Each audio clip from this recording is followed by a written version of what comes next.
पूर्णिमा का व्रत। पूर्णिमा का व्रत करने का कारण क्या है बताइए? आप इतने सालों से कर रही हो, कई माताएं कर रही होंगी पूर्णिमा का व्रत। एक समय फलाहार करती हैं, एक समय भोजन करती हैं।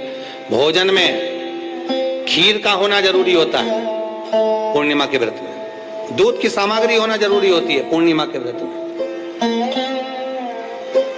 12 महीने की पूर्णिमा करो, मना नहीं है। और पूर्णिमा उठाने का भी समय होता है। चैत्र के महीने की जो पूर्णिमा होती है, चैत्री पूर्णिमा पहली पूर्णिमा मानी जाती है, इसलिए चैत्री पूर्णिमा को सिद्ध पूर्णिमा कहते, कार्य सिद्धात्री पूर्णिमा कहते। सिद्ध करने, मनोरथी पूर्णिमा कहते, मनोरथी पूर्णिमा। इसलिए पूर्णिमा का व्रत कहां से उठाया जाता है? चैत्र के महीने की पूर्णिमा से पूर्णिमा का व्रत उठाया जाता है कि मैं महीने की पूर्णिमा करूंगी तो वो चैत्र पूर्णिमा से उसको उठा लिया जाता है। पर उसका एक नियम रहता है, आप फलाहार करें अपनी जगह पर है, पर एक समय भोजन कर रहे हैं वो अपनी जगह पर। भोजन के साथ में मीठे के साथ थोड़ा दूध की सामग्री होना जरूरी होती है। और क्यों करते हैं पूर्णिमा का व्रत, किस लिए किया जाता है, क्यों करा जाता है, उसका व्याख्यान वर्णन शिव महापुराण के अंतर्गत स्कंद पुराण में लिखा गया। स्कंद पुराण में वर्णन किया है श्री वेद व्यास जी महाराज ने। कहा ये पूर्णिमा का व्रत इसलिए किया जाता है कि व्यक्ति का जब मन गलत भ्रम में जाने लगता है, मन जब गलत जगह पर जाने लगता है, तो ये मन को गलत जगह पर ले जाने वाला कौन होता है? तो कहा ये चंद्र होता है। व्यक्ति की राशि के अंतर्गत, व्यक्ति की पत्रिका के अंतर्गत, व्यक्ति की ग्रह दशा के अंतर्गत जब चंद्र बेकार चलता है तो व्यक्ति अच्छा करते करते भी बेकार करने लग जाता है। चंद्र डोल रहा है। कई माताएं कहती हैं गुरुजी हमारे बेटे को आशीर्वाद दीजिए, बहुत गलत संगत में जा रहा है। मतलब समझ जाना कि चंद्र गड़बड़ जा रहा है। बेटी अगर गलत मार्ग पर जा रही है, बेटी अगर गलत संगत में जा रही है, किसी अन्य व्यक्ति को आकर्षित हो, चंद्र गड़बड़ हो रहा है, उसका चंद्र कहीं जा रहा है। कोई पुरुष, कोई लड़का, कोई गलत मार्ग पर जा रहा है, चंद्र गड़बड़ हो रहा है। घर में जो क्लेश उत्पन्न होता है, घर में जो विवाद उत्पन्न होता है, उस विवाद को रोकने के लिए केवल चंद्र की ही, इसलिए तो पूर्णिमा घर की नारियां हमारे यहाँ हिंदू धर्म में यहाँ तक स्कंद पुराण में कह दिया कि प्रत्येक पूर्ण आप लोग कभी आप लोगों ने सत्यनारायण जी की कथा करवाई है? जितने लोग आस्था चैनल पर कथा सुन रहे हैं, जितने लोग फेसबुक यूट्यूब पर कथा सुन रहे हैं, यूट्यूब पर कथा का श्रवण कर रहे हैं, उनने कभी सत्यनारायण की कथा करवाई होगी। तो उसमें लिखा है हर कार्तिक, हर पूर्णिमा को, हर संक्रांति को ब्राह्मण सत्यनारायण भगवान की कथा या राजा या वैश्य कथा को कराता था या बढ़िया कथा कराता। सुनी कि नहीं सुनी ये बात? सत्यनारायण भगवान की कथा में लिखा है, स्कंद पुराण के अंतर्गत जो सत्यनारायण भगवान की कथा का स्मरण किया उसमें लिखा है प्रत्येक संक्रांति पूर्णिमा को सत्यनारायण की कथा करवाने लगा और ये योनि को प्राप्त हुआ। इस योनि से छूटा, इस योनि में गया। लिखा है, सब कुछ लिखा है। अब उत्ते से समझ जाओ कि पूर्णिमा को सत्यनारायण की कथा करने का बोला।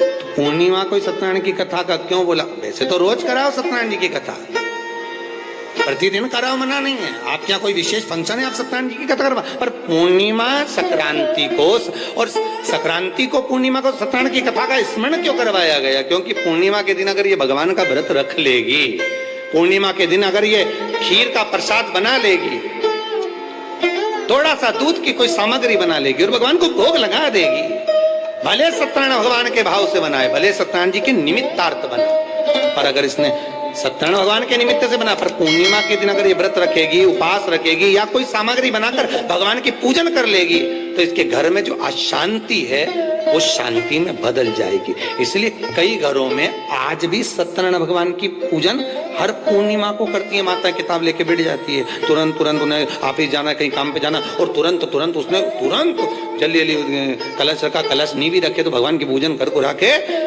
ब्राह्मण देवता को बुला लेगी, ब्राह्मण नहीं आएंगे तो खुद कर लेगी, पर करती जरूर है। इतना सा आटा सेक लेगी, पंजेरी बनाई, सीरा बनाई, मिठाई रख दो, कुछ भी करेगी पर सत्यनारायण की कथा कर ले। उसका मन लग गया उसमें, मतलब पूर्णिमा को करना है। उसको करने से क्या होता है? शांति रहती, शीतलता रहती।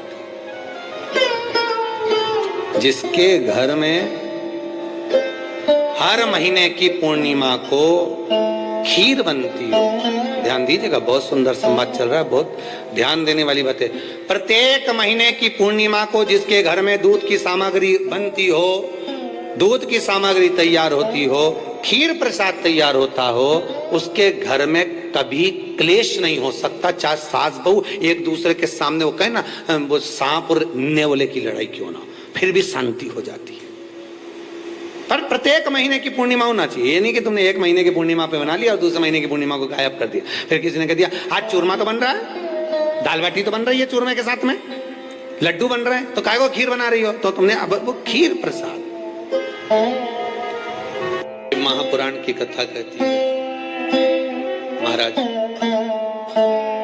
पूर्णिमा का जो चंद्र है वो विशाल का है, और उस चंद्र की पूर्णता में हमारी अभिलाषाएं भी पूर्ण हो। आप आस्था चैनल के माध्यम से जितने लोग कथा सुन रहे हैं, फेसबुक यूट्यूब पर जितने कथा सुन रहे हैं, और कुबेरेश्वर धाम में जितने कथा सुन रहे हैं, आप में से कितने लोग हैं जो पूर्णिमा का व्रत करते हैं? जो माताएं करती हो जरा हाथ उठाइए। पूर्णिमा का व्रत जो करते हो ना आप लोग, रखिए। अब पूर्णिमा के व्रत में आपने कई बार किताब पढ़ी होगी पूर्णिमा की, या आपने व्रत किया होगा, या पूर्णिमा का व्रत आप धारण करे होगे, तो उसमें पूजन कौन से भगवान की होती है?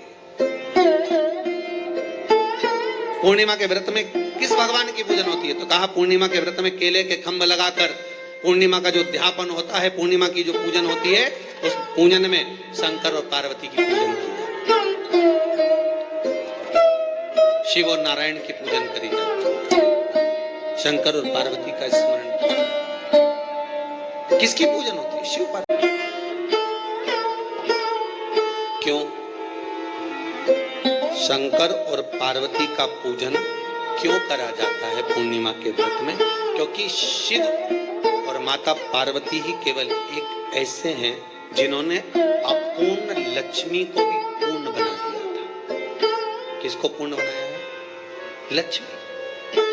शरद पूर्णिमा के दिन अगर आप शंकर भगवान को एक लोटा पानी अगर शिव को समर्पित कर रहे हो, श्वेत पुष्प को रखकर शंकर जी के ऊपर सफेद फूल को चढ़ाकर अगर एक लोटा जल भी, एक पात्र जल भी शंकर को समर्पित कर रहे हो, तो ये लक्ष्मी के लिए ही तो कर रहे हो।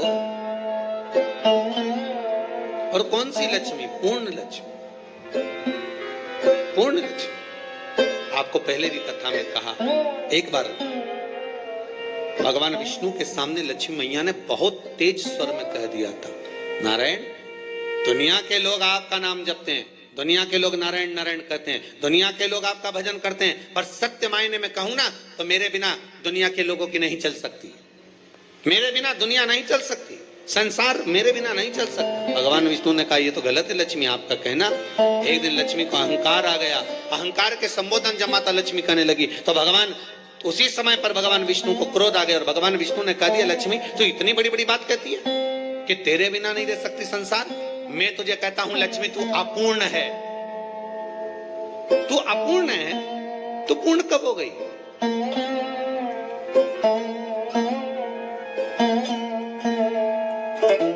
तेरी पूर्णता कहां हो गई? लक्ष्मी की आंख से आंसू बहने लगे। आज आपने मुझे अपूर्ण कहा, आपको मालूम है आप मुझे अपूर्ण कह रहे हो? आपको ये ज्ञात हो रहा है आप मुझे अपूर्ण कर रहे हो? भगवान कहते हैं हाँ लक्ष्मी मैंने तुझे अपूर्ण कहा। अपूर्णता का मतलब आप जानते हो ना?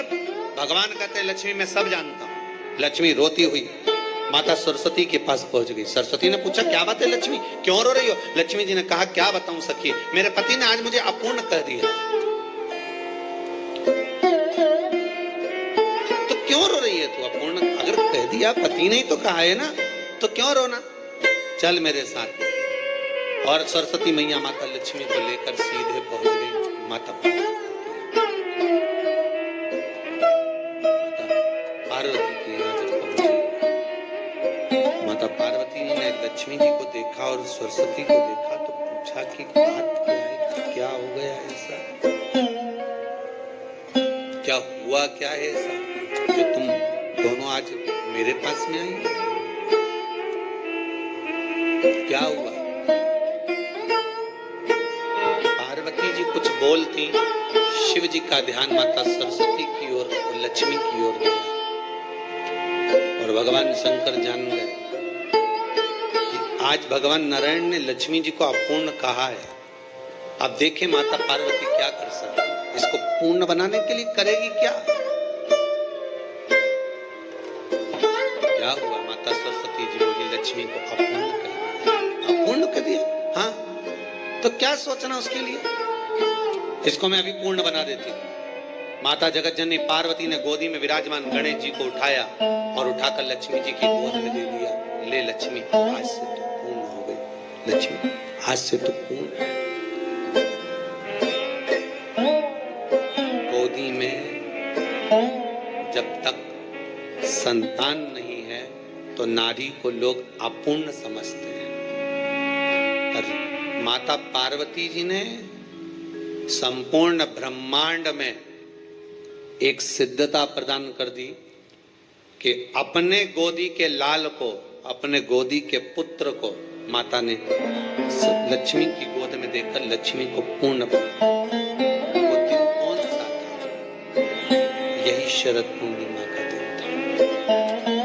कौन सा दिन, आज पकड़ लो, यही शरद पूर्णिमा का दिन था। शरद पूर्णिमा का दिन लक्ष्मी को पूर्ण करने का दिन।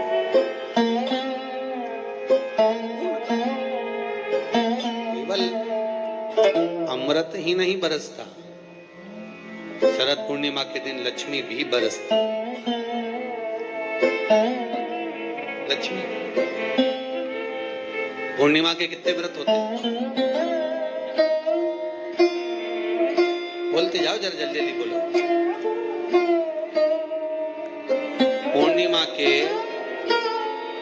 नारियों को, स्त्रियों को अखंड सौभाग्य के लिए, जो नारी वैधव्य नहीं होना चाहती है उस नारी को पूर्णिमा के कितने व्रत करना चाहिए। जिस नारी के यहाँ संतान नहीं हो, भगवान कृष्ण ने माता यशोदा को द्वापर में भी बताया है कि पूर्णिमा के 32 व्रत होते हैं। कितने व्रत होते हैं, 32।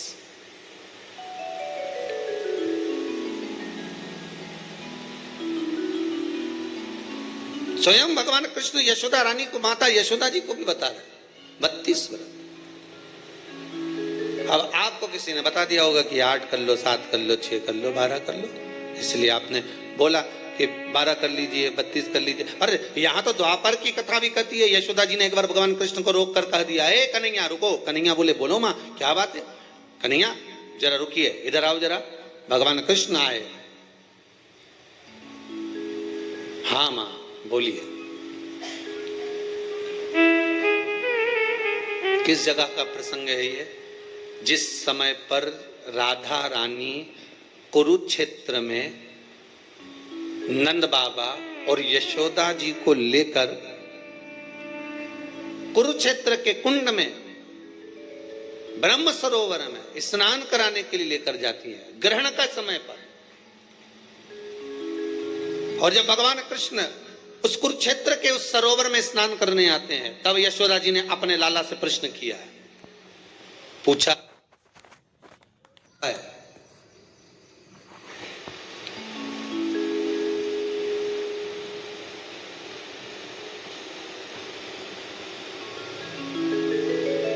कि नारी वेधव्य होकर ना मरे।